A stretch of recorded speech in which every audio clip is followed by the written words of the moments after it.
applause going for your next comic. Focus Hinderliter, ladies and gentlemen. Hello, everybody. How are we doing tonight? Good. That's cool. That's cool. I'm doing all right. I just got a new apartment, which is cool. I had to move out of my old apartment because my neighbors hated me, you know. Like, they kept calling the cops on me, saying they smelled pot coming from my apartment. And I don't even smoke pot. Yeah, so obviously my neighbors don't know what crack smells like.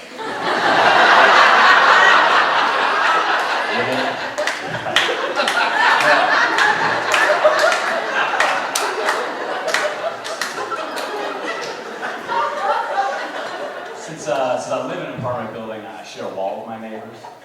But my neighbors are loud as fuck. Like I can hear them through that wall. So what I've been doing is I cover my wall with plastic bags to try to quiet it down. So I figured, you know, work on their cat.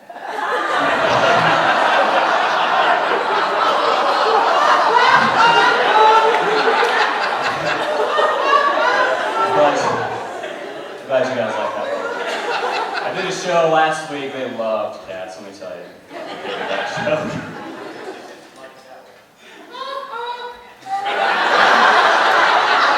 This lady hates cats.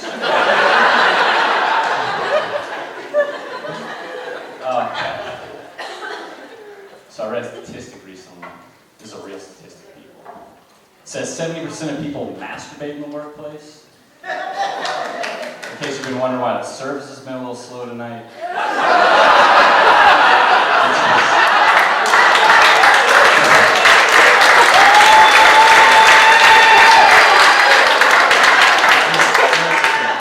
Tip your waist out, people. I'm just kidding. Anyway, so the other day I was at work masturbating. In the bathroom, and I'm a weirdo. And this guy just barges in, right? He says, "You're the worst plumber ever, get out of my house."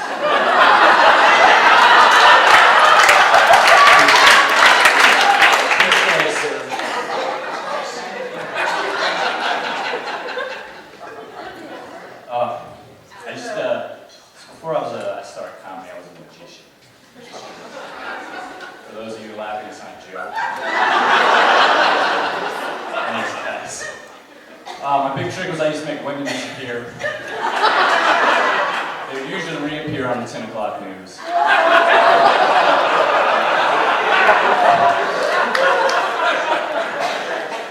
Because I killed them, that's the joke. That's the joke. No, I work at a lot of kids' parties as a magician. You know, sometimes I make like $40 off a kids' party. I was a pretty good magician, so I was able to turn that $40 into drugs. So that was fun. My favorite trick was I used to be able to walk up to this total stranger, and I could pull a rabbit out of his pants. Just to clarify, I call dicks rabbits. You gotta pay for those drugs somehow.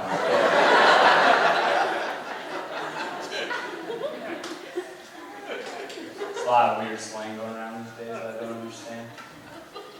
For instance, nowadays the word fire means good for some reason. Some of you guys might that guy knows. Like if I had some good weed, you might call it fire, which I do, you know. It almost makes me want to bring back my old high school nickname, which was Fire Crotch.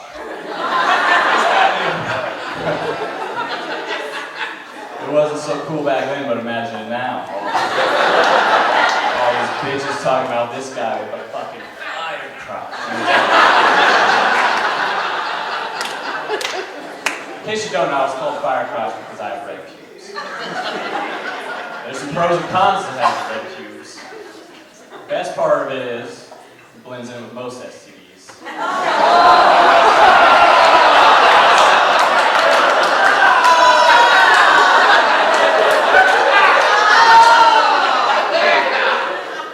These ladies have STDs.